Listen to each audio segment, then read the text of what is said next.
الشبل سأحيا سرمديا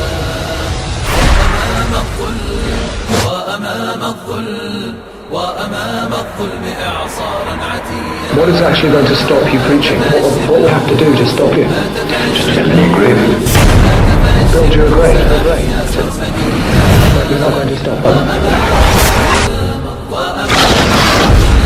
وأمام الظلم إعصارا عتيا. أبذل الروح وأشتاق المنيا، في يميني ناطق الصخر أبيا، من دمائي ترتوي الأرض فداء. لله رب العالمين والصلاة والسلام على رسول الله وعلى آله وصحبه وسلم. أشهد أن لا إله إلا الله وحده لا شريك له وأشهد أن محمدا عبده ورسوله. Assalamu alaikum wa rahmatullahi wa barakatuhu. I want to discuss with you the disease, which is like any other disease. And his disease is like a cancer which has infected the Ummah nowadays. And this disease we need to expose because it is the cause for why people don't want to discuss takfeer, or why people have a problem with takfeer. And that disease is known as al-irja. And I'll explain exactly what irja is. But this is the disease which causes the confusion amongst people in deciding whether someone is a Muslim or a kafir. And obviously, as you're already probably aware, we're talking about the murji'ah.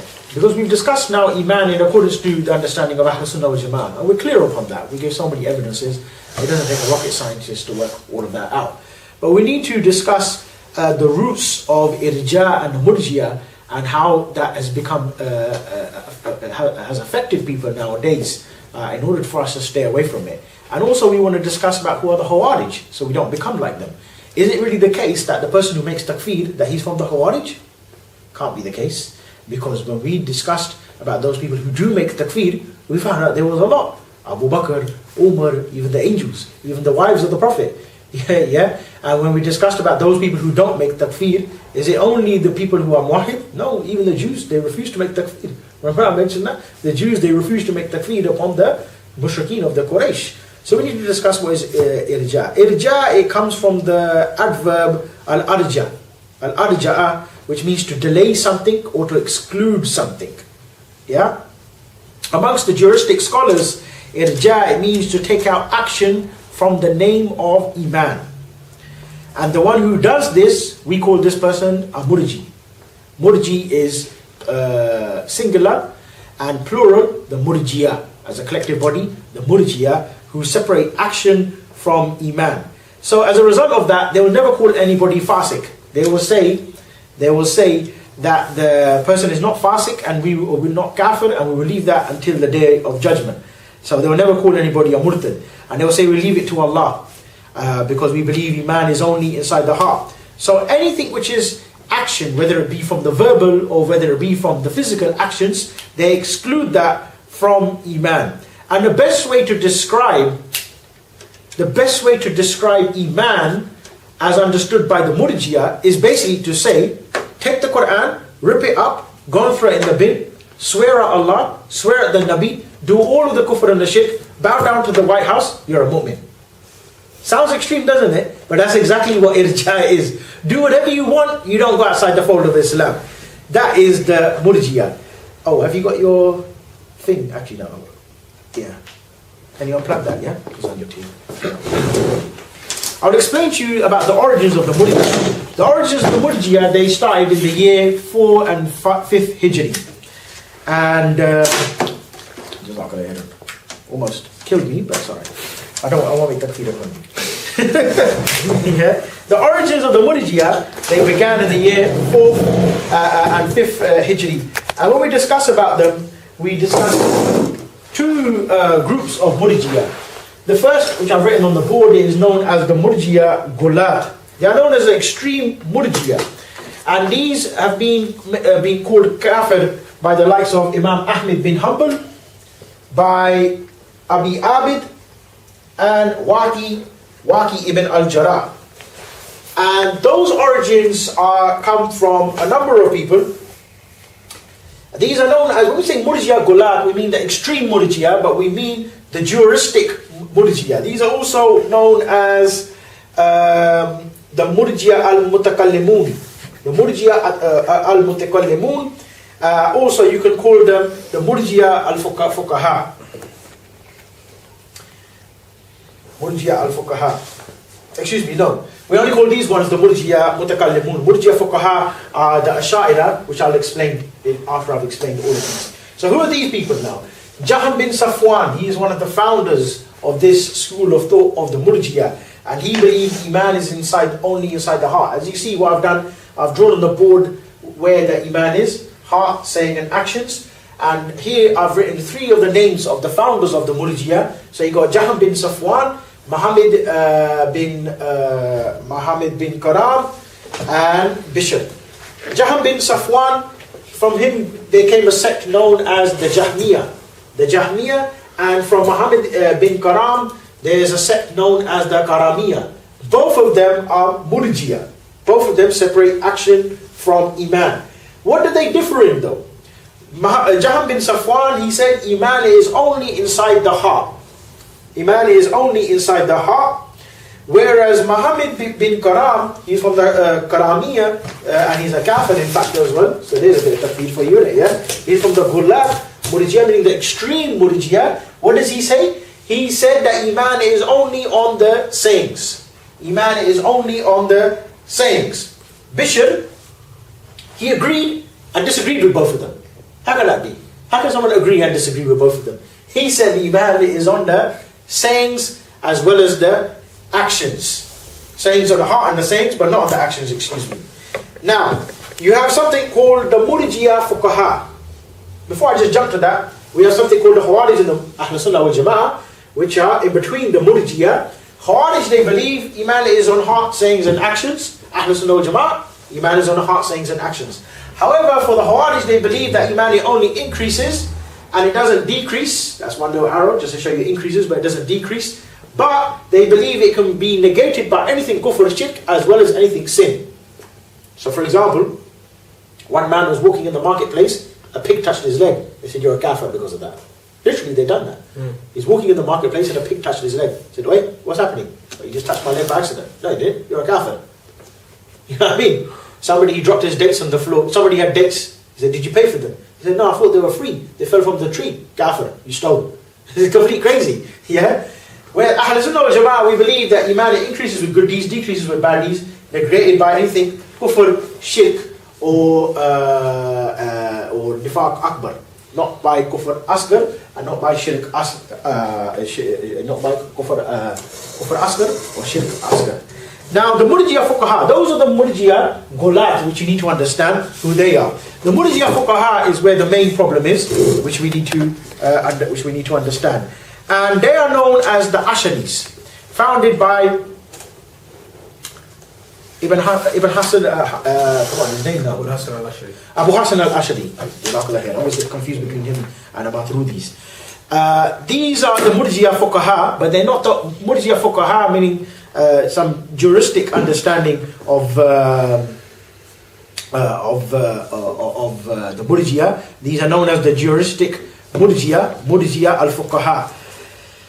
And they believe that Iman is belief, sayings, but they say that the action is not a pillar, but they say the action is a kamal of the Iman. I mentioned this last time, I believe, as well, yeah? So they say that the action can be part of Iman, and if it's part of Iman, it perfects the Iman. But Iman, it can still be saying and action.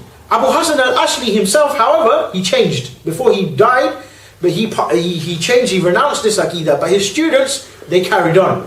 Another example of people who followed a similar kind of belief like this is the Maturudis. Maturudis, they're like found in the Asian subcontinent. Nowadays, the best example of them are like the Hanafis and the Deobandis. And what they do is, they claim that they follow Imam Abu Hanifa, and they attribute a statement of Imam Abu Hanifa where he said that action is a binding condition. Yeah? Action is a binding condition, whereas that is not the case. You cannot attribute that statement to Imam Abu Hanifa and then start to say Iman is just saying and belief but not action. You're trying to say Imam Abu Hanifa is Murji. No, he is the one who said, the one who helps the Christian wear a belt round his waist, who goes to the church, yeah, he becomes a kafir. The one who gives an Easter egg or an egg to the Zoroastrians, he becomes a kafir. So, and what is that action when you're putting a belt? Is it a saying or is it action? It's an action.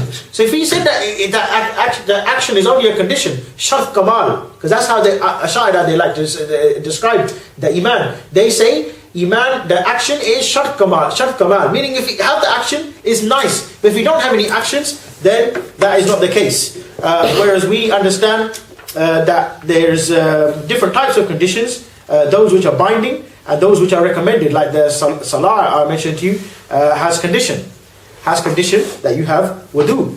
If you don't have that, then there is no salah, and that is also like a pillar as well. Now, although the Jahmiyyah they finished, it becomes easy for people to follow them nowadays, because people they say iman is inside their heart. Iman is inside their heart, and this type of corrupted understanding nowadays of those Murji'a fuqaha, we find is given birth to a complete destruction of the deen. This type of understanding that action is not part of the iman, or you cannot judge a person's action, or action just perfects the iman, or if the action is kufr or shirk, doesn't matter, we only judge by the inner. Why? Because the iman is just belief and action, belief and saying, and action is just a perfection of that iman. That has led to a huge number of crimes. Number one, for example, the kuffar to control our lands. Number two, for the apostate rulers, for puppet scholars nowadays who say the king is Muslim just because he says la ilaha illallah, even though all of his actions they completely contradict the deen. This is a huge problem for us. So you can see, when it comes to the rulers nowadays, those scholars, when it comes to the rulers, they start to become Jahmiyyah. They say iman is inside the heart. So they say even though he done the kufr and shirk by the action, not until he testifies by his tongue and tells us what he believes inside his heart, meaning whether it's jahud, whether it's istihlal, he is a mu'min. Yeah? And then when they can't prove what's inside his heart, in the first place, forget the saying now, if they can't prove what's inside his heart, what did they become like next? The Karamiyah. So that's how those Murji'ah today, those Talafis, they are like. They're in between the Jahmiyyah and the Karamiyah. First they'll say you don't know what's inside his heart. When you can't prove what's inside his heart, they'll say he needs to say by his tongue. Why? Because the Karamiyah, where do they believe the iman is? On the saying.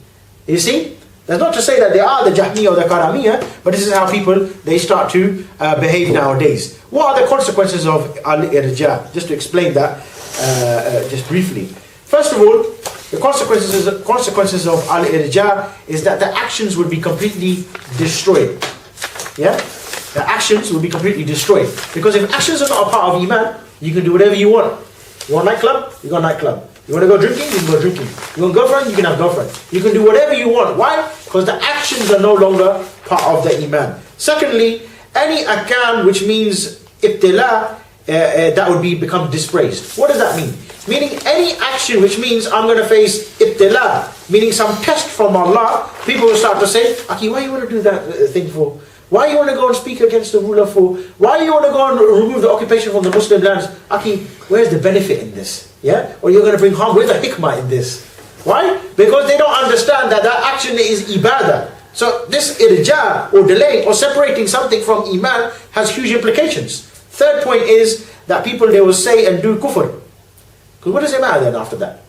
If you can't judge me by my saying or my action, or by my action, and if everything is dependent upon the heart, I can say and do whatever I want. Yeah? I can say all of the kufr under the sun. Number 4, that the irja, it serves the interests of the kuffar and the coconut Muslims.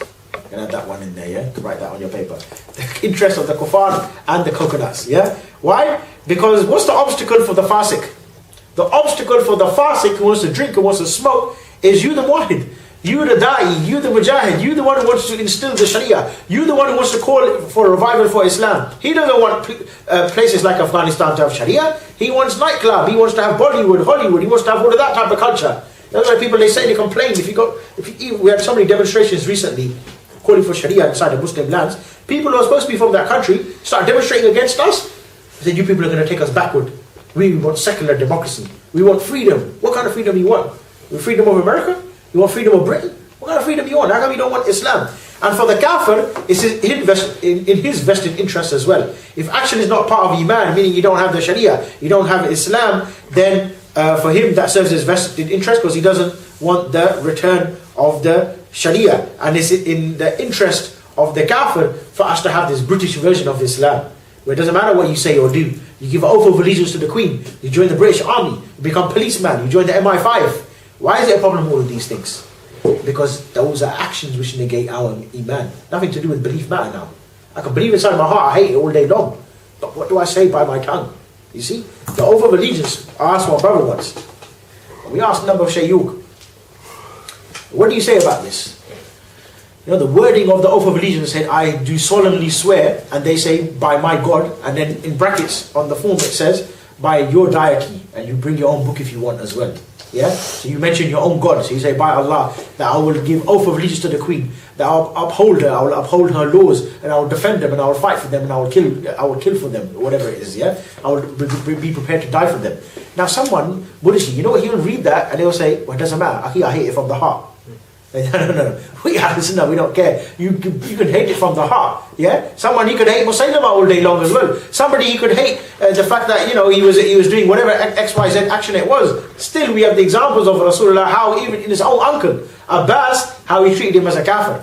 How in the middle of the battlefield he held him as a captive of war. You see, even though he had embraced Islam, and he was just found amongst the army of the Quraysh. Still, he was treated as a kafir. Afterwards, obviously, he repented. You see, so this type of British Islam, which people they want us to have, this serves the interests of the kuffar by this irja. Number 5, that you will worship Allah with hope, not fear and love. Because ibadah, to be complete, you worship Allah with love, fear and hope. Love, meaning your love of Allah, hope in His mercy, and fear from His punishment. The one who has irja, he's always in a state of hope. When you meet someone now, for example, yeah, and you say to him, Yaki, why don't you come to the mosque? Why don't you fast in the month of Ramadan? Kaki, my iman is low. Alright, but I already just told you iman increases and decreases. So why don't you fast then? Maybe your iman increase. You know what he's going to turn around and say to you? Allah Ghafur Rahim. So how does he worship Allah? With hope. But if he really worshipped Allah purely with the love and the fear, then he would rush towards that good deed. That's how you know whether you're close to Allah. If you want to know, how is my relationship with Allah? How close am I with Allah? Ask yourself, when you worship Allah, do you do it with hope? Do you do it, or do you do it just out of love? If you do it just out of love, who do you become like? Like Christians. If you just do it out of hope, then who do you do it? Then who do you behave like? Like the Jews. Yeah. Yeah, we hope. Don't worry, it'll happen one day. Doesn't matter, you can carry on doing whatever you want. Yeah? And if you do it out of fear, who do you worship Allah like? Like the Khawarij. Or another example is, if you worship just Allah out of love, who do you behave like? Like the Sufis. And if you just worship Allah out of hope, like the Murjia. If you just worship Allah out of fear, you behave like the Khawarij. If you want to behave like Ahlul Sunnah wal Jama'ah, love, hope and fear. The Sahaba, they had hope in the mercy of Allah. But they had fear of Him as well. Yeah, they had fear of Him as well, and they loved Him as well. That's why they used to rush towards the good deeds. That's why Abu Bakr as-Siddiq, he was always one step ahead of Umar sometimes in the good deeds. You see, there's a famous incident about this. It's another story altogether. We'll discuss it another time. Yeah, but that's number 5. Number 6, the shirk, it will become halal. What? Yeah, actions is not a part of your iman. We can start to do shirk. And honestly, I met someone. Forget the shirk now. I met somebody and he said, look, I want to go and get a mortgage. I said, look, the least amount of riba, to deal with riba, is like sleeping with your mother in the belly of the Kaaba. That's the hadith of Rasulullah, to deal with riba, with interest. I said, I know, but what are we supposed to do? Wait a minute, what do you mean, what are we supposed to do? So I just told you the hadith, yeah? Where does this, what we're supposed to do? You see how people's psyche works nowadays? It's like, I know that's haram, but how can I get around it and do the haram anyway, yeah? It's like, don't you fear Allah? Ittaqillah. You know what I mean? You say to someone like Taqillah, it doesn't mean anything to him nowadays. Yeah? So this person, I said to him, I go, look, there's no way around it. This whole Islamic Bank of Britain, this Islamic Bank of Riba, you might as well call it, yeah?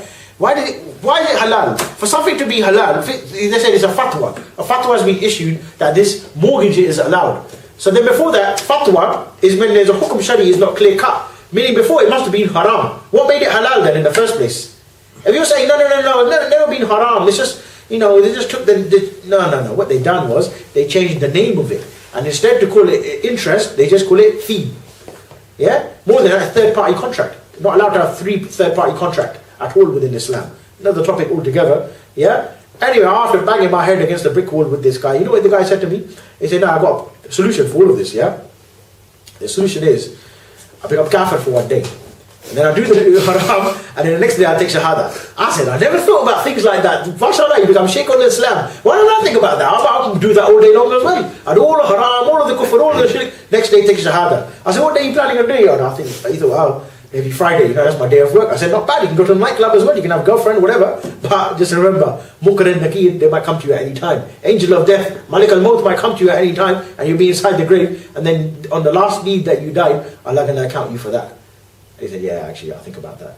Let me go and speak to another sheikh. I said, go on, speak to whoever sheikh you want, yeah? You bang your head all day long, yeah? He's on Islam channel, DIY. It could be completely crazy. But this issue about the shirk, it starts to become... I chose this one as a specific example, because this is what people, they do today.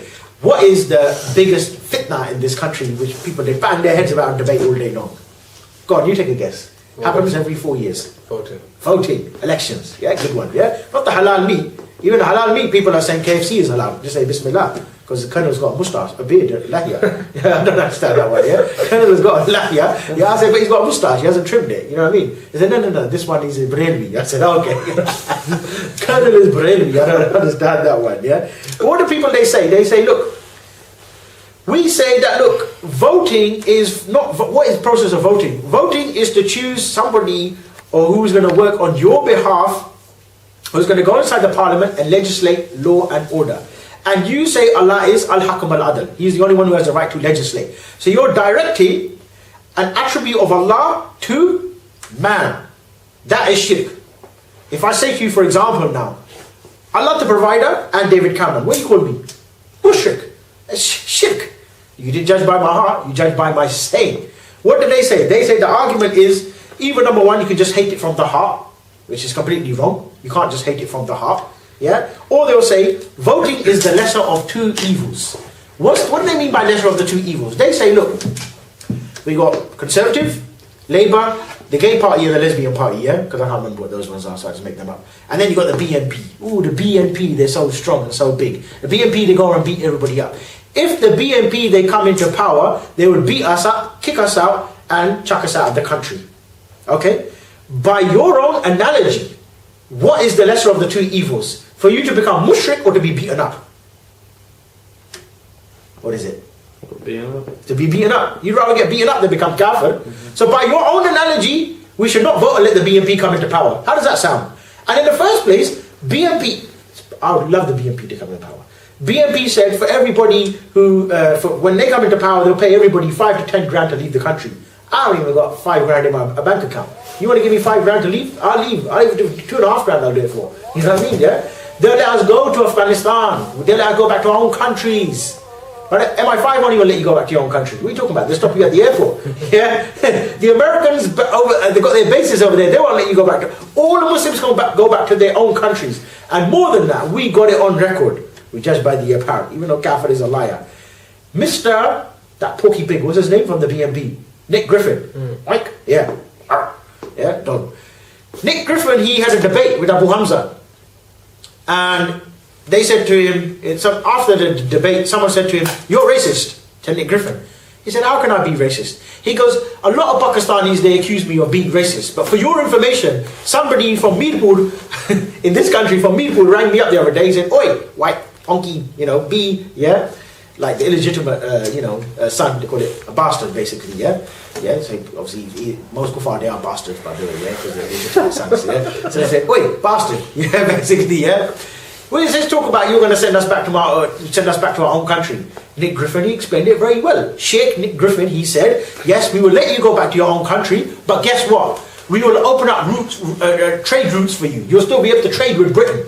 That's wicked, that is. We take all of the economy, bleed it dry, take all of the benefits, take everything out of the banking, close all our curry houses, go back to Mirpur and then say, hey, buy our curry. And you're going to pay a tax as well, on top of it as well. Charge them double the price. Isn't that bad? Isn't that good? That's something good. By your own analogy, you should not be voting. But let's use the example now. Let me make an analogy now, yeah? About this whole issue about lesser of the two evils now.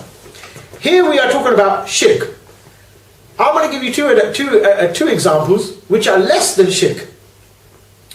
It's been scientifically proven, brothers, that masturbation leads to blindness. Yeah? So by the lesser of the two evils, which is better to do? to go and kiss a girl and to make fornication or to masturbate? According to that, masturbate. No. Oh, yeah, sorry. Yeah, don't have girlfriend. Why can't we have girlfriend? Sheikh, I want fatwa now that I can have girlfriend now. Why can't I go and hook up with a girl and just sleep with her? Yeah, because masturbation is going to make me blind. Sleeping with a woman ain't going to make me blind. Might make me pregnant, but doesn't matter. You know, at the end of the day, God is the one who gives life and takes life. So why can't we do that, ya Sheikh? Ya Akhi, this is Attaqillah, fear Allah. What do you mean fear Allah? You're the one who said on the other day on Islam channel that voting is allowed. You're the one who even said it is wajib as well to vote as well. Okay, let me give you another analogy as well.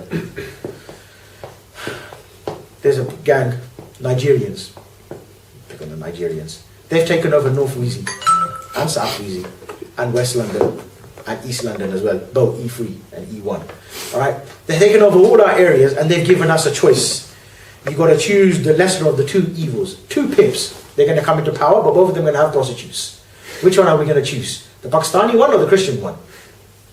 Where is the lesser of the two evils in this one? No lesser of the two evils. Which one is evil? Both of them. So when you talk about this one, we either will vote for Conservative, or we vote for Labour, or we vote for BNP. Which is the lesser of the two evils? None of them.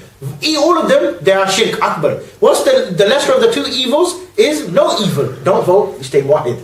Vote today, become kafir tomorrow. That's the best way to put it. But they go further as well. Because they say, first of all, they say, look, that we are under duress. We are under ikrah. Ala Adin al-Bukhari, he made condition for this issue of duress. He said, for someone to say that he is under duress, the harm must reach this person first. Don't make hypothetical equation in your mind.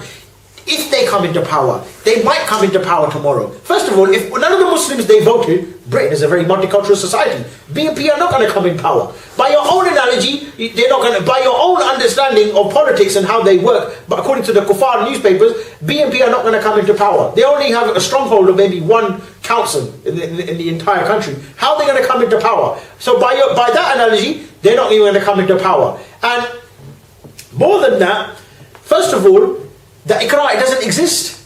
You're not under duress. Because Al-Bukhari, he said that the duress, it must be present. Meaning it must be realistic that they're able to carry it out. And there's conditions for the compulsion ikrah. Ibn Hajar al-Asqalani, he said the conditions of compulsion, there are 4. If you write these down, it'll be very useful for you. Number 1, that the person committing that particular duress to you, he must be able to implement the oppression or evil. Yeah? So, are the BNP able to implement that particular oppression upon you? No, he's not even in power. You're talking about hypothetically, if I don't vote, then he may come into power. Number 2, the one under duress can't repel it even by fleeing. So meaning, even if the BNP, the one under duress can't repel it even by fleeing. So the one under duress, he can't get rid of it even if he ran away, meaning he's got you captive. BNP never said to you if they come into power that they're going to capture you and they're going to kill you and they're going to beat you up. They simply said they're going to pay you to leave. What kind of duress is that? That's a favour. It's not duress. God says, make dua, Ya Allah, get BNP in power. You know what I mean, yeah? Third one is that the threat, it must be immediate. The threat, it must be immediate. Number 4, if the one threatening you says, look, if you don't say kufr, for example, tomorrow I will beat you, then that is not under duress. If the person who's threatening you says, if you don't say this word of kufr, then tomorrow I will beat you, that is not duress. So all you want to understand is the duress, it must be present, the person must have the capability, and it is inevitable that he's going to do it now. Don't tell me you're under duress now, when no one's even in power. When the person is in power, then you can think about what to do about it. And even then, we don't use shit to repel the duress from our shoulders. You see? We don't want to do that. You see? So there's no way, by the own understanding of the fiqh al-waqi, of the reality, if you just understand the reality of the elections and the consequence of the BNP to come in power, but BNP, whether they come into power, doesn't make a difference to me. If they don't come into power, no problem. If they come into power, mashallah. That's what it is. Say takbir and Allahu Akbar. So that is one example I just wanted to use, that by this irja, by separating the action from iman, tomorrow you can do shirk, tomorrow you can do kufr, all of that become allowed. Why? Aki is in the heart. Allah knows what's my intention. And you know the most evil thing about this is that they also say If 1 minute they say we're under duress, then on the second argument, you know what they say? Aki, we can take interest and benefit in this as well. MashaAllah. How'd that become allowed as well? So someone's putting a gun to your head and saying, eat pork. And you say, yeah, I'll eat pork. This one's very tasty. This one, we have kebab out of this. How'd that become allowed? Interest and benefit as agreed upon by all of the scholars of Ahl Sunnah wal Jama'ah is only in the area of mubah. So what's mubah now? Which food is mubah for us to eat? Give me an example. Potato. 1 potato, 2 potato, 3 potato, 4. Yeah? We can have as many potatoes as you want. You want 10, you can have 20, you can have 30. I'll have 1. I'm on a diet. Yeah? We can have as many potatoes as we want. That's mubah issue. But where is the maslahah, the interest and the benefit in shirk? Either you're in duress or not under duress. Make up your mind. Because what he wants is, he wants money. That's what it is. He's saying, no, we can get something out of it. Say, bolna fe gal hai, jhoot kyun bolna hai? You're lying to the people and telling them we're under duress, but at the same time you say we can get an extension built on the mosque. I thought you were worried that they're going to kill you. So which one is it? They want to mix both of them. So both of the principles, they take it completely out of context and apply it to a completely different reality which does not exist. There's no duress and there's no way you can get interest and benefit by voting for the man-made law. So I know that's a whole other topic, but that was point number 6. Number 7, you can become minister for the Taghut. What is irja got to do with becoming minister for the Taghut, meaning mufti of the Taghut? Remember, Taghut is anything followed, obeyed and worship instead of Allah. Could be man, could be rock, could be jinn, could be law and order, could be the king, King Abdullah, King Abdullah. If that is a Taghut now, how can I become minister for him? Why? Iman isn't just inside the heart. Yeah, by my tongue I say one thing, but I mean something else within my heart. You become some type of munafiq. What kind of hypocrite are you? What kind of Muslim are you? By your heart you say, I believe in Allah, I believe in His legislation. And you're meant to be scholar, Shaykh al-Islam. You're meant to have all of the ilm, because we're Jahil, you're the Shaykh al-Islam. Yeah, and then you become a member of the permanent committee of scholars. Hayat al-Kabar al-Ulama, working for Uli Amr, when it should be the Uli Hamr. Not the king, not the king of the land. It should be the leader of the Hamr, of the alcohol and the donkeys. You see? So if you don't, the consequence of the irja is that you become a minister for the Taghut, as you don't reject the Taghut on the tongue and on the limbs. Number 8, you will never rise against the ruler who rules by other than what Allah has revealed, because it's only a kufr action and not belief, and that eliminates the methodology to change him by rising against him with the sword. So those were the consequences of al-irja. Okay, now how are the Murji'a in error when it comes to the iman, or with regards to the iman? They refer to iman as something known as tasdeeq bil qalbi. I'll write this down on the board so you get the correct wording. Tasdeeq bil qalbi. I think I need some water. I'm feeling quite dizzy. Tasdeeq bil qalbi. This is what they refer to iman as, and that is affirming something by. Now I've got a cup. I've got a cup here.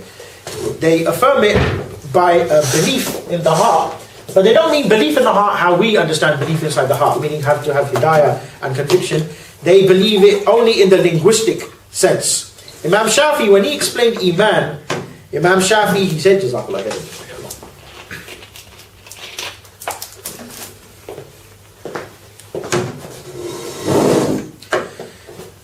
Imam Shafi, he explained iman as ismun shari, as a divine noun. Ismun shari meaning the totality of the sayings and actions that you believe in. Yeah, he said iman, it is sayings and actions that you believe in. So when he described iman, he described it as a single unit, which has 3 components, which is saying, action and belief. What the Murji'a they do, they refer to the linguistic understanding of iman, without to refer to iman in its totality. So for example, what's a good English translation? You know, a proper English translation for iman in English? Give it to me. Faith. Good. That's the word I was looking for. You got it right. Faith. So when you say to somebody, to a Christian, have faith, or when a Christian says to you, have faith, where does he understand that iman to be? Exactly. That is the understanding of the Murji'a. That is the linguistic understanding of Iman for them. That is where they make the mistake. Why? Because they refer to Iman as something tasdeeq bil qalbi. Just to say affirm or I trust in it. Which is completely wrong, and it doesn't make any sense whatsoever. For example, let's give you another word. Zakah. Zakah, it means in Arabic, linguistic understanding means investment.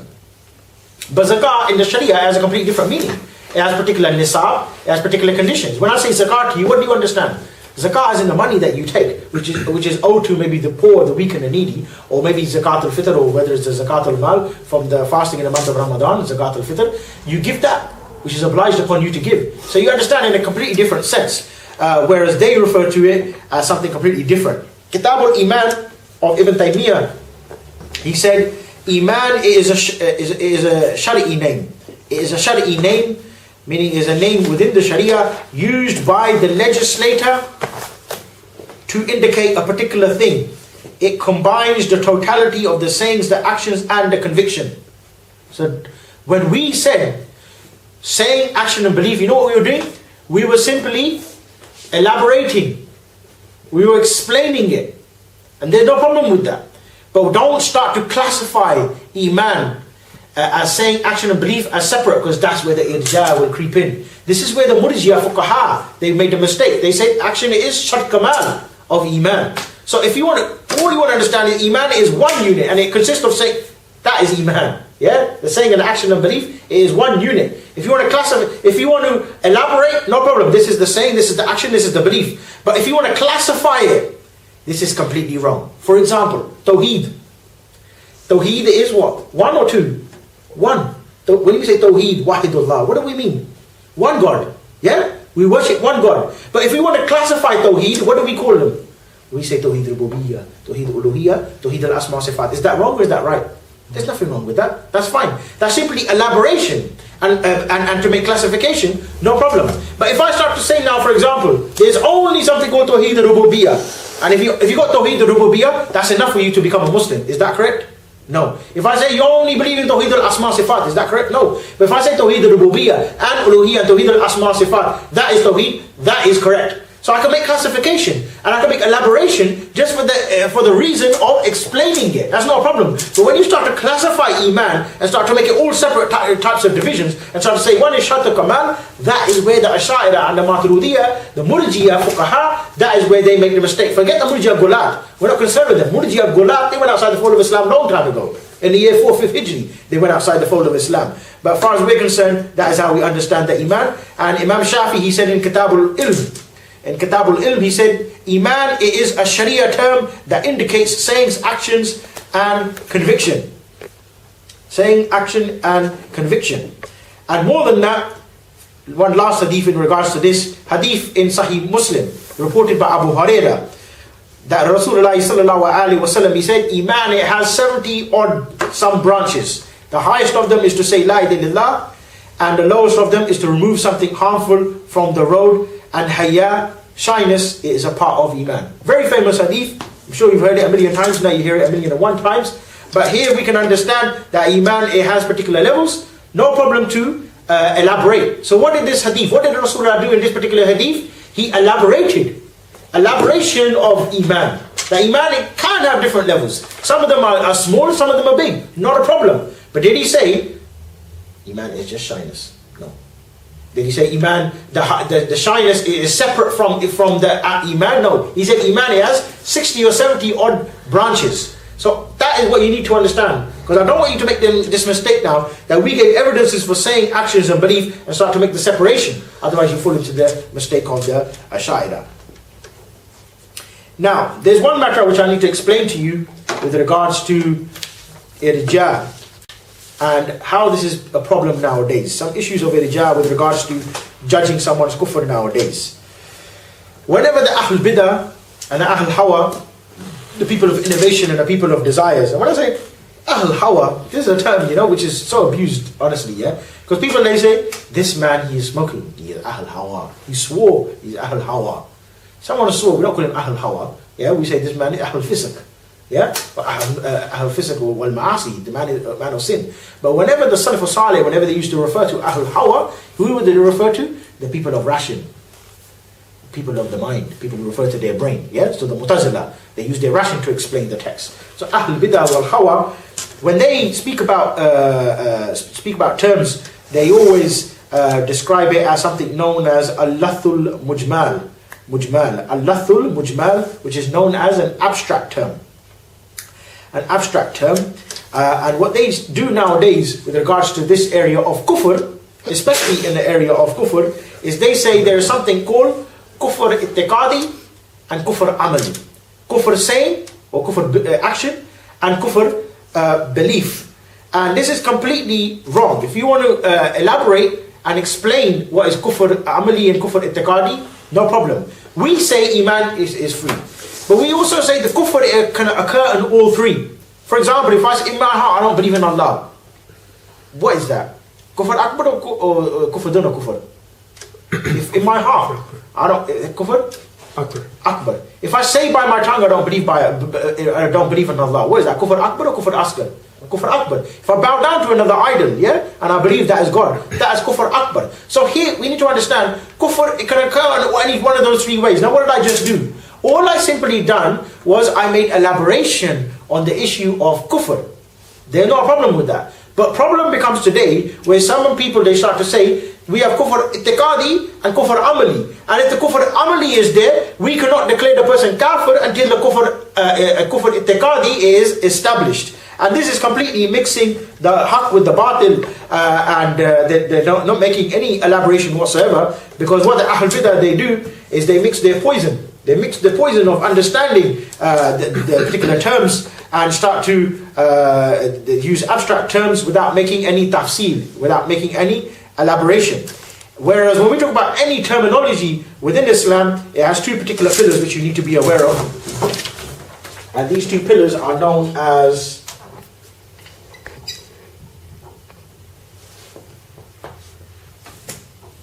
musta'alla.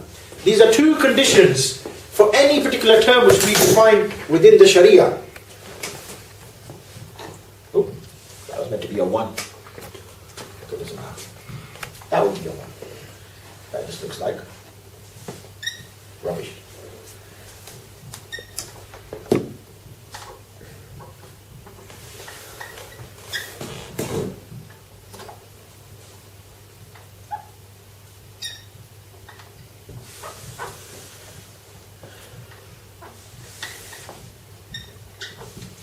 Jami Mani and Al-Shart al-Mani. The first one is that it must combine all meanings related to the terms. That is a condition for any definition which we're going to give. It must combine all meanings related to that particular term. Secondly, Al-Shart al-Mani, it means to restrict any strange meaning. So what becomes dangerous is when someone uses a term without any elaboration. And that's what's happened now. People start to use a term without any particular elaboration when it comes to kufr, and they start to put honey in a jar with poison. And what happens when you put honey and poison in a jar and give it to people? You poison them. Whereas, when we look to the Salaf Salih and they spoke about kufr, did they talk about kufr akbar, kufr itiqadi and kufr amali? They never spoke about it like that. They only described kufr in two ways. You know how that is? Kufr akbar, what asghar. Simple as that. If I explain it, if I ask you now, give me two, what is shirk? Yeah, shirk is to associate partners with Allah. How can shirk be? What will you say to me? Major and minor. Everybody, they understand that. But this is the new introduction which we find nowadays. They start to use these type of terms, and more than that, they try to portray them as Salafi terms, as Salafi definitions. Whereas the Salaf Salih, they never had that. All of the ulama wa Ahl Sunnah, they used the term kufr duna kufr. And the Sahaba, they understood kufr in the Quran as kufr akbar. Whenever kufr is mentioned or shirk is mentioned within the Quran, it is always kufr akbar, unless we have something called a qarina. A qarina is known as a divine indication, not qarina kapoor. Qarina is a divine indication to explain to us that is a kufr duna kufr. And I'll give you one example of how definitions can be so misinterpreted and thrown out of the window. Being reported in Sunan Abu Dawood, that one Sahabi, he said, I went with Banu Amr to the Nabi Muhammad. And they said, you are our Sayyid, our master. And sallallahu alaihi wasallam, he said, look, don't say that. Al-Sayyid is our Lord, and He is above all of your descriptions, and glory be to Him. He is much more above than what you ascribe to me. Yeah, Allah is Al-Sayyid.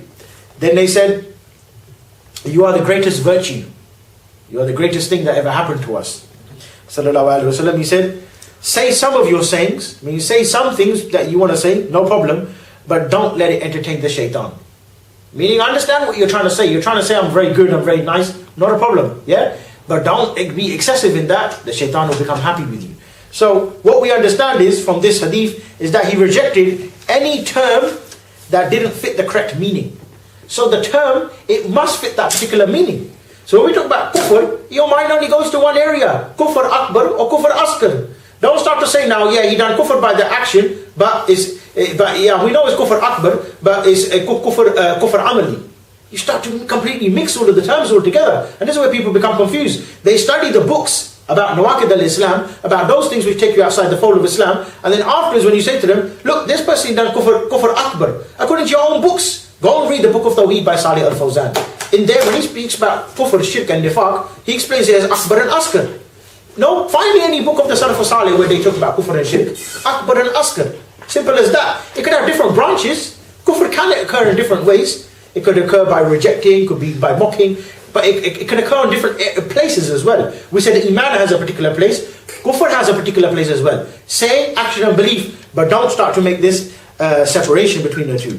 So, this is what we need to understand, that people, they start to play with the terms of Iman and Irja. Ibn Qayyim al-Jawziyah, he dealt with a dispute among some fuqaha about some who used to say that salah, leaving the salah is kufr akbar, and others who said that the person is not a kafir.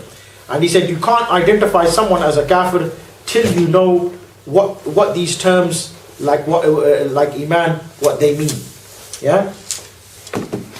He said you can't identify someone as a kafir until you know what these terms like Iman, what they mean. Meaning, you need to understand the terms and the definitions clearly. If we understand the term Iman clearly, we can understand the term Kufr clearly as well. But this introduction is completely rubbish. Just on a side note, another statement of Ibn Qayyim al-Jawziyah, he said any word of Kufr, this is a hammer, this is like I said, you know the lemon juice on the chicken leg? You got the lemon juice coming down. Ibn Qayyim al-Jawziyah, he said any word of Kufr out of a person's own choice, he will become a kafir. And the same thing with if he does that with any of the branches of kufr, like mocking the Quran or bowing down to an idol, he will become a kafir. He wasn't just limiting it to those two things. He was just saying by example. He said if any branch of Iman disappears, then the rest of them, they will completely disappear. SubhanAllah. So where is the application of this? Because the mistakes that people, although we love them, and although they are good, and although they are no doubt muhaddith of this era, and they're very good collectors of hadith, but out of there, they misunderstood what Ibn Qayyim al-Jawziyah was saying. Because he explains particular terms, they started to elaborate. And because of that elaboration, they started to make mistakes. Started to introduce kufr itiqadi, kufr amali. Now the king, he does kufr by the action. And what do they say? Condition, like the Karamiyah. He must say by the saying. If not, then he needs to be like the Jahmiyah. He needs to affirm by the heart. So until he doesn't tell us what's inside the heart, then we don't know.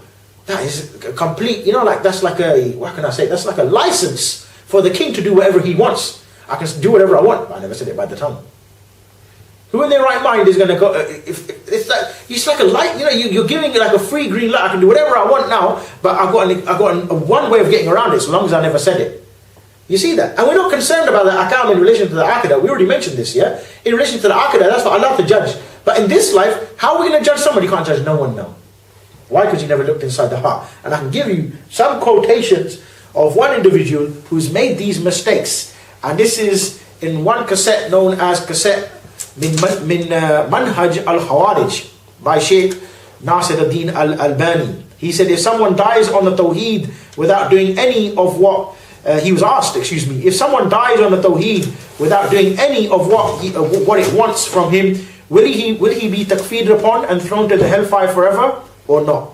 He answered, the Salaf had separated between the Iman and one's action and made the action a completion. meaning something shart kamal for the iman who's for the iman, whereas none of the Salaf they said this. You see, remember what I said about the Murji'a Fuqaha? What do the Murji'a Fuqaha believe, the Ash'ari? They say, what is the action?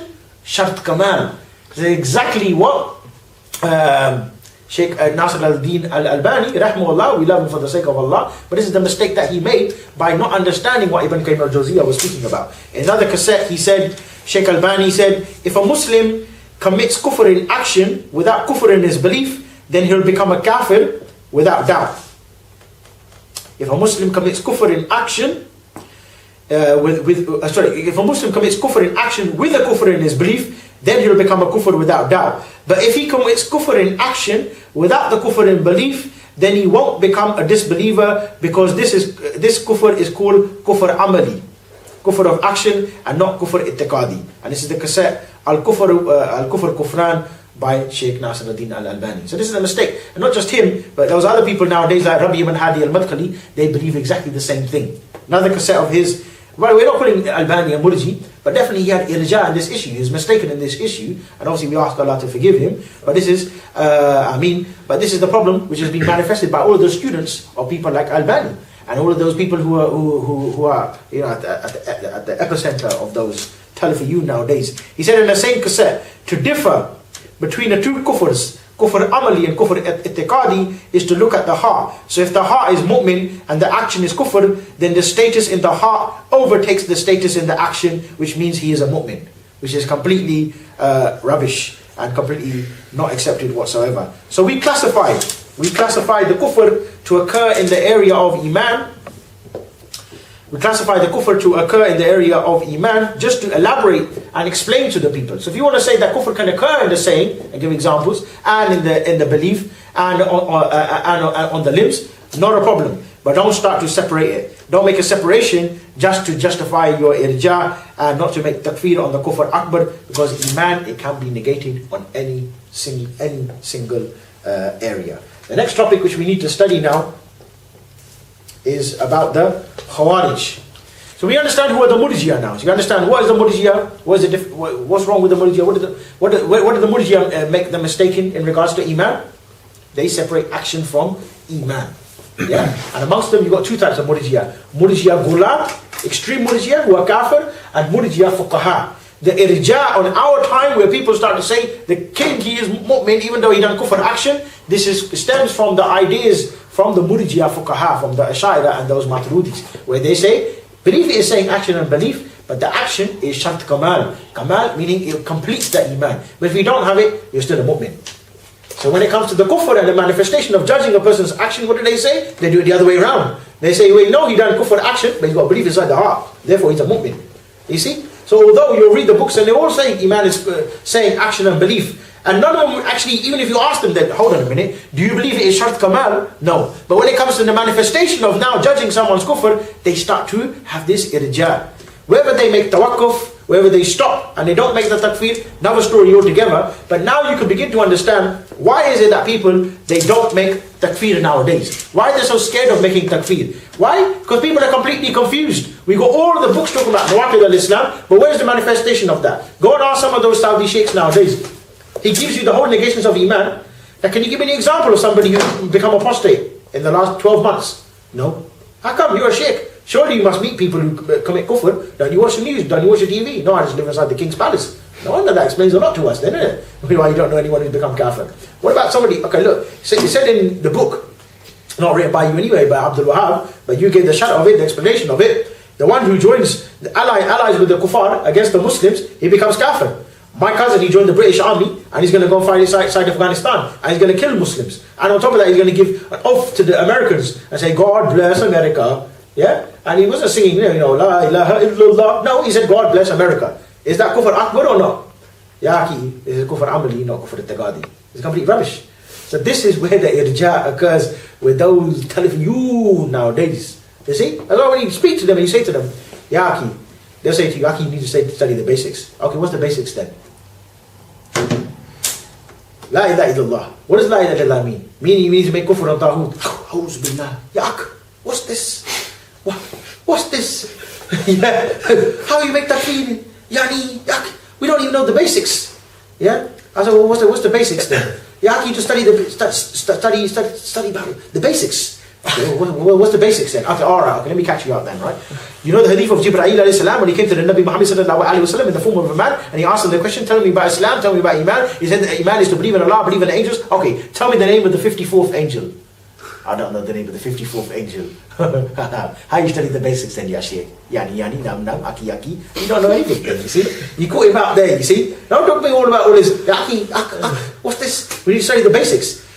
Completely, there's elaboration and separation. They go completely out the window. You say, Aki, king is kafir. Yeah, Aki, your trousers not above the ankle. What's that got to do with that though? Yeah, because he rules, but he allies with the kuffar. He invites the Americans inside the Holy Land. Yeah, Aki, your moustache is too long. It's going above your lip. Yeah, Aki, you don't have a book underneath your armpit. SubhanAllah, you make bid'ah though. You know what I mean? Yeah, you make bid'ah though, walking around with kitab al-tawheed underneath your armpit all day long. You don't ever read it. You're just picking up all your sweat. That's your problem. You never study those books. But action is a part of Iman. That's why you see the murji in everything. They got so much irja and everything. Not just separation of action from Iman. Even their books is not part of their Iman. The books is not even part of their knowledge, their ilm. Why? Because they got the book underneath the armpit all day long. They say action is part of their Iman. I've got Iman underneath my armpit. How about reading it and manifesting it? Read it and apply it. What's the point in reading all of these books? What's the point in studying all of this and afterwards we don't apply it to anything? We become like donkey carrying the books. Not to displace a donkey. Donkey is walking. Donkey is doing good deed, but you become less than a donkey. Donkey, at least he's doing something good. He's carrying the books. He'll go to wherever it is, Iraq or Afghanistan, and carry the books over there. But you just carry them underneath your armpit. You're giving a bad name to the books. You give bad name to Sheikh Abdul Wahab. You know what I mean? Anyway, what can we say? That was a topic of Al-Irja and Al-Murji'ah. The next topic which we're going to study is about the Khawarij. Ooh, the monsters. Yeah. So the monsters that come out to play about the Khawarij. Who are the Khawarij?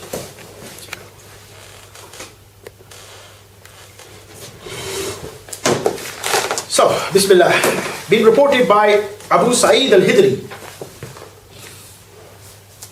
We explained this hadith, I'm not going to repeat it, but it's the hadith of when the man came to Rasulullah and he said, Ittaqillah. Yeah? I'm not going to mention that one. And that's reported in Bukhari and Muslim. In another hadith, Umar al-Khattab, he heard, actually no, so no, this is the same incident which took place. When a man said to Rasulullah, Ittaqillah, Umar al-Faruqi heard about it and he went to the Prophet and he also asked permission to kill this man as well. These Sahabi were like terrorists, honestly. Khalid bin Waleed is saying, let me take his head off, yeah? Umar is saying, let me kill him as well, yeah? They're a bunch of killers. They just want to kill everybody, yeah? He said, give me permission, I will kill him. Rasulullah sallallahu alayhi wa sallam, he carried on with his description. He said, when you see them pray, you will look at him and think that they are better than you. What was the first description? He said, from his lineage will be children who will be people who recite the Quran very well. They will never reach their throats, and they will kill the Muslims, and they will not fight the mushrikeen, and they will leave the deen like the way the arrow leaves the bow. When Umar came along, Rasulullah repeated it and added a few more words to it. He said, when you see them pray, you will look to them and think that they are better than you. Proper. Yeah. Yeah, proper Salafiyun. I mean, yeah, the glorious sound of Ain. Yeah, like that. When you see them praying, you will look to him and think that he's better than you. And when they fast, you'll think they are better than you. You know what I mean? How is that the case? You're fasting, you're still smiling. This one, he looks like he's really. How about being fasting 12 hours? Looks like this one been fasting 6 months. You know what I mean? Yeah. Right. And when they will recite the Quran very well, they'll never reach their throats. Like who? Like that one from Mecca. Sudais.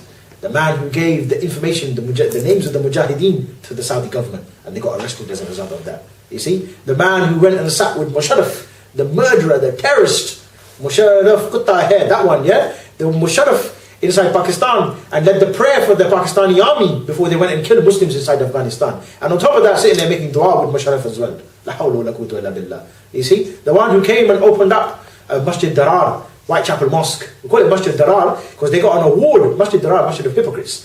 Because this is a mosque which was given an award by the local counter-terrorism command. Said, you're doing a very good job in fighting terrorism. And these are the ones, they come out and condemn those brothers, or whoever it is, who speaks out against homosexuals and the gays just recently, the last couple of weeks. And they said, we completely support our gay brothers. We completely support those people within our community. We completely support their freedom. SubhanAllah. Completely, you see how the deen become completely upside down. Remember the hadith I mentioned at the very beginning of tonight? How the knots of Islam will be untied one by one. The first would be the ruling, the next would be the salah. And after that, what's left in between? Gays become our brothers, Jews become our brothers, counter-terrorism command become mujahideen. SubhanAllah, what more is there left after that? Rasulullah said, the Quran, they will never reach their throats, and they will leave the deen the way the arrow leaves the bow.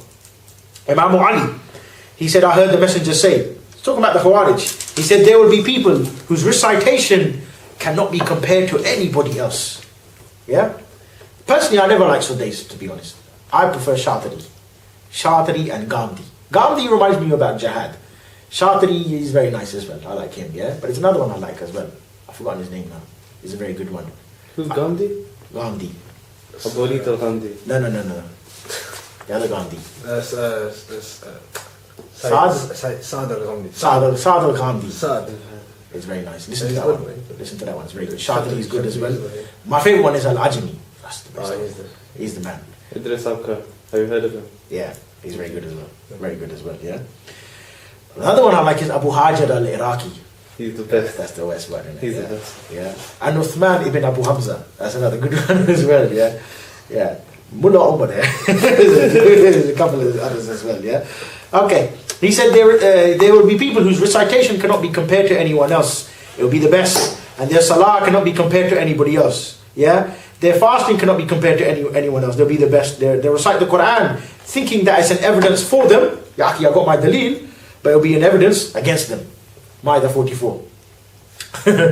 And they will leave the deen the way the arrow leaves the bow. Their sign is that their leader will only have upper arms, and the top of their arms are like a small nipple. They will have arms strong like the chest of women. This reminds me of some Talafis in Birmingham. Imam Ali, incidentally, he was the one who killed 70,000 of the Khawarij in his time as the Khalifa. What's the roots of the Khawarij? Let's discuss the roots of the Khawarij. We already learned from all of these incidents that the head of the Khawarij was who? Dhul Khawaisari al-Tamimi. Dhul Khawaisari al-Tamimi. And what we understand from this incident where this man, he came and he said, Ittaqillah, to the Prophet, is that the man was sincere. Yeah? The man, he was sincere by saying, Ittaqillah. He didn't say it out of arrogance. We don't know. But as far as we're concerned, he's sincere. And the Khawarij, genuinely, we understand that they were sincere. However, sincerity is not enough. You must have knowledge. You see, what they lacked in was knowledge. Imam Shahrastani, he said the Khawarij is anybody who has kharuj, meaning he goes against or rebels or rises up against the rulers or the Sahaba. And the first kharuj that took place was against Ali ibn Abu Talib, and the one who done that was a Khariji. And Ibn Hazm and Ibn Taymiyyah, he agreed, they both agreed with this statement, that the first kharuj, the first rising against a Khalif was done by the Khawarij against Ali ibn Abu Talib. And how did this happen? There was the fitna which occurred between Ali and Muawiyah, who are both Sahabi. Now, you know when we talk about the Sahaba, we always praise them. We love the Sahaba.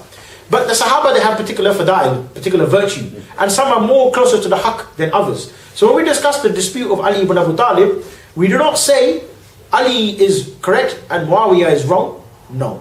Who says that? The Shia. Yeah. We say both were correct. However, Ali ibn Abu Talib was more closer to the haqq, particularly because of his virtue. You see? Likewise, when we talk about the Ashara Mubashirin, we talk about the top 10 Sahabi. Who's at the top of them? Abu Bakr as-Siddiq. Then who's after that? Umar. Then Uthman. Then Ali ibn Abu Talib. Then those who come after them be listed as the top 10. Now the fitna happened between Ali and Muawiyah after the death or the assassination, of Uthman. Muawiyah, he said, I want to know who killed Uthman. Yeah? Because there was some relation, I believe, between the two. The cousins. They were cousins, yeah. They were cousins, or he was his uncle or his nephew. I think it was his nephew. Yeah, I think it was his nephew. And he demanded immediate, sort of investigation. Yeah? And that resulted in a fitna occurring where two armies met to fight one another, the army of Muawiyah and Ali ibn Abu Talib. And there were 70,000 Muslims that came out. And Aisha, al-Mu'mineen, radiallahu anha, she came out as well. And they said that she was crying. And she described after, she said, I never cried as much as I cried during that particular incident. So those people who want to slander al-Mu'mineen, they need to fear Allah. Now, before in the midst of the battle, before, they clashed, Ali ibn Abu Talib, he held up the Quran as a sign of al-Tahkim, that we want to make arbitration to the Quran. So you see the love of the Sahaba. Even though they got a dispute amongst each other, but when it comes to the middle of the battlefield, one held up the Quran and both of them, they dropped their weapons. And they said, we're going to make the hakum, we're going to refer back to the Quran, and we're going to resolve our dispute. However, the descendants of Dhul Khuwaisari,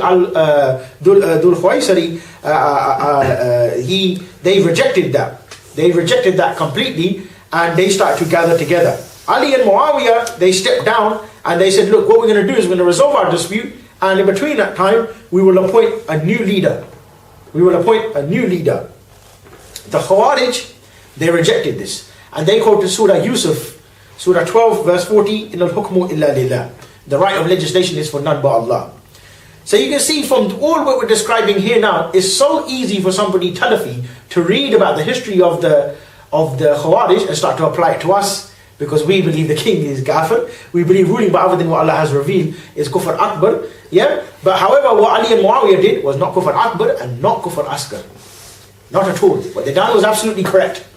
They got a party from one side, a party from another side, and they start to make arbitration. Why? Because the ayah said if a husband and wife have a dispute, bring a party from one side, bring a party from another side, and make the hakum between the two. Oh my God, she's going to be here in 10 minutes.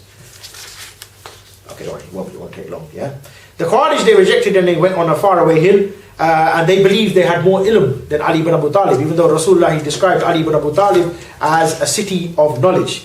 And what they decided was, that's it, the blood of Ali and Muawiyah and those Sahaba, they become halal, we're going to kill them. And they said the nearest enemy, the Muslims, they have been, they are apostate now, and it's better for them, better to fight them than the kuffar. And they claim that the apostates are the first to be killed. Yeah, they said the murtadeen, they need to be killed first, and they start to meet at one house. One of them, he said, it's not allowed for the one who believes in Ar-Rahman to refer to a man instead of Allah. You must command the good and forbid the evil and change the munkar by force. Then they went out and they started to find those people who they considered to be kafir and killed them. The first to be killed was one Sahabi known as Abdullah ibn Khabbab, and he was the first mutilated shaheed in Islam in Mecca. His son Abdullah was captured by the Khawarij, and they asked him who he was. And Abdullah told them, and the Khawarij, they started to praise his father. And they said, yeah, your father, he was good, mashallah. Like they say, Aki, who's your shaykh? Mashallah, that's very good, yeah. And they said, did you go to the arbitration of Ali and Muawiyah? And he said, yes. So, and they make takfeer upon that, yeah. And then they called him kafir, yeah. Then they asked him about hadith.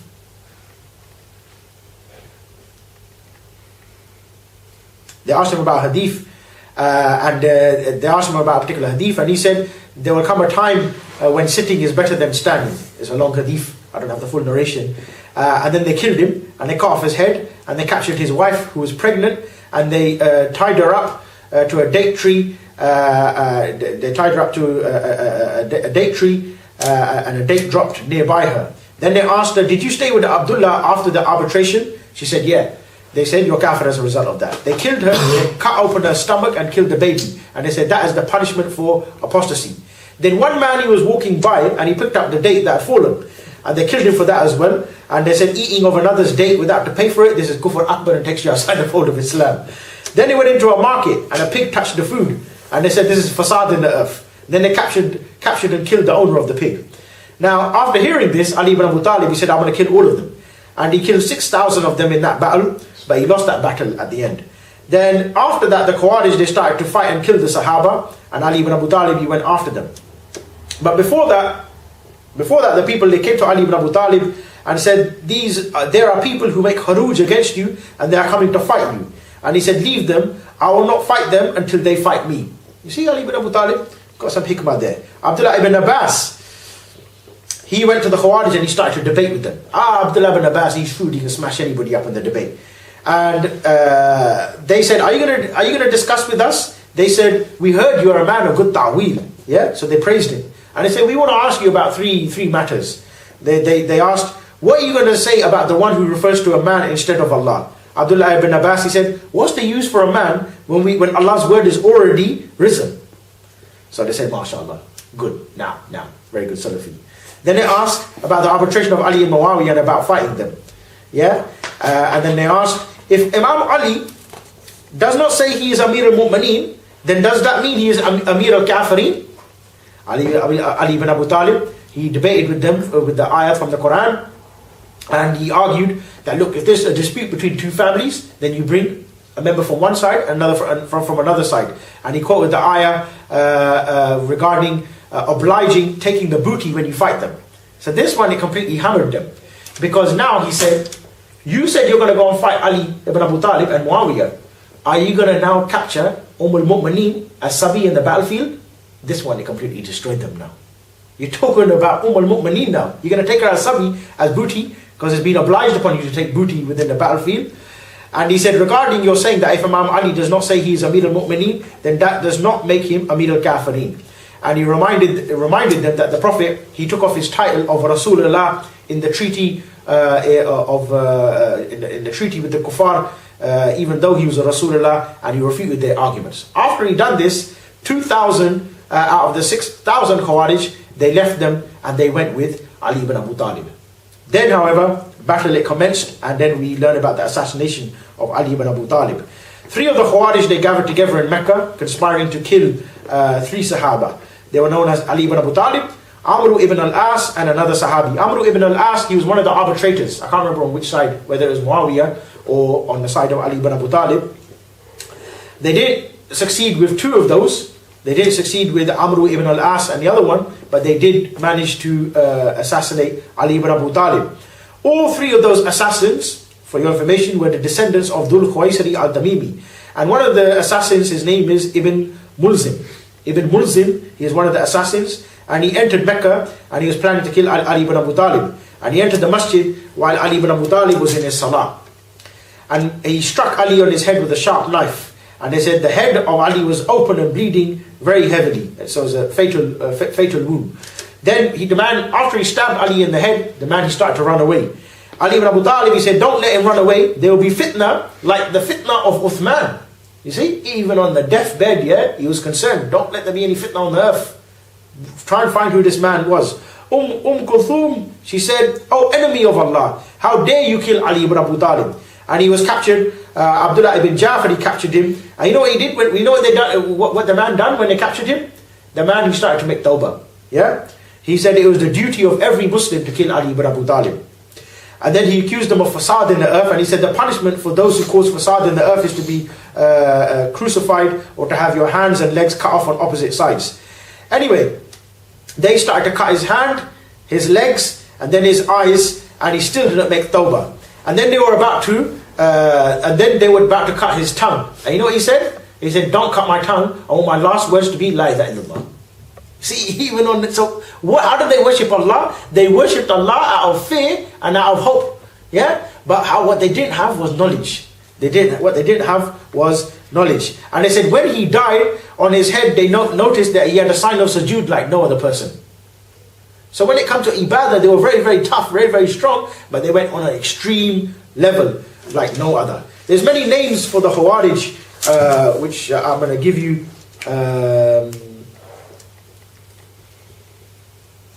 Actually, I don't think it's necessary, in fact, to give you the names and all of the sects, because it's not really that relevant. I'll leave that. Let me just give you some of the samat, some of the signs of the Khawarij, because we're short on time. We've got about 5 minutes. 7 signs of the Khawarij which you need to be aware of. You can write this down. Number 1, they rise against the legitimate Muslim rulers. Yeah? They don't rise against the illegitimate Muslim rulers. To rise against the illegitimate rulers is good. Number 2, they say anyone who differs with them is a kafir.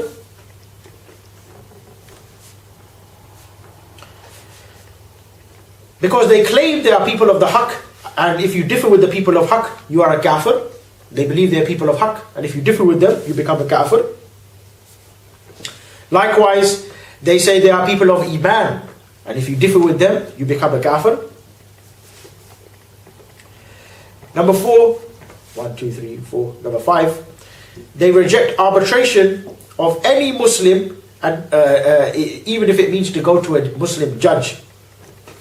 They reject tahakum to a Muslim judge. Next one is, they reject any sunnah unless it is supported by an ayah. Also, they shave their hair completely. Next one, they wear humble clothes and they attack other people who don't wear humble clothes. Last one is they like to kill the people of bid'ah. What are the signs of the Khawarij? 6 signs of the Khawarij. Number 1, they believe that Iman does not increase or decrease except by one piece. Either you have Islam or Kufr. And if you drop any part of Islam, meaning even if it's something,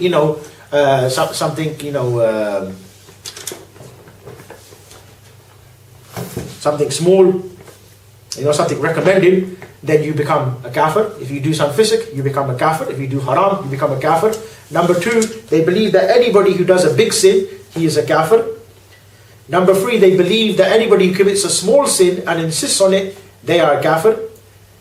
Number 4, they believe that Iman is one piece, it cannot be increased and decreased. If some of it is gone, then all of it is gone. Number 5, they don't give any excuse of ignorancy. They believe that you do not need to be the Khalif, or you do not need the Khilafah to implement the hudud. You can implement it by yourself. Whereas we say we need the Khalif and the Khilafah to implement the hudud. And lastly, number 7 is they worship Allah by fear. If you missed any of them, feel free to ask. All of them. So, in conclusion, what do we say? With regards to Iman, we understood how it is with Ahl Sunnah wal Jama'ah. We say Ahl Sunnah wal Jama'ah, they are in between the 2 sects, the Murjiyah and the Khawarij. Murjiyah, they believe Iman, they believe the Iman, the Iman is inside the heart. Whereas the Khawarij, they believe Iman, it increases, but it doesn't decrease. But the Ahl Sunnah wal Jama'ah, they are in between. They believe Islam, it increases as well as decreases. That is all what you want to understand. And you also want to understand about the negation of Iman in relation to the difference between the Khawarij and Ahl Sunnah wal Jama'ah. Next week we will discuss about the topic of Kufr. We will discuss the topic of Kufr, and there was another topic as well. Can't remember now.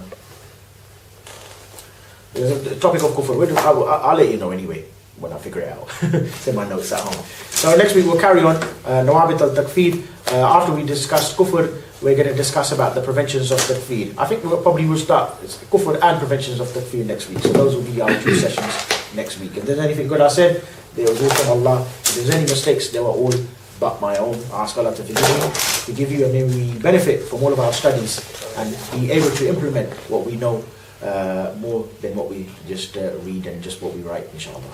Jazakallah khairan, wa sallallahu alayhi wa sallam, wa alihi wa sahbihi wa sallam.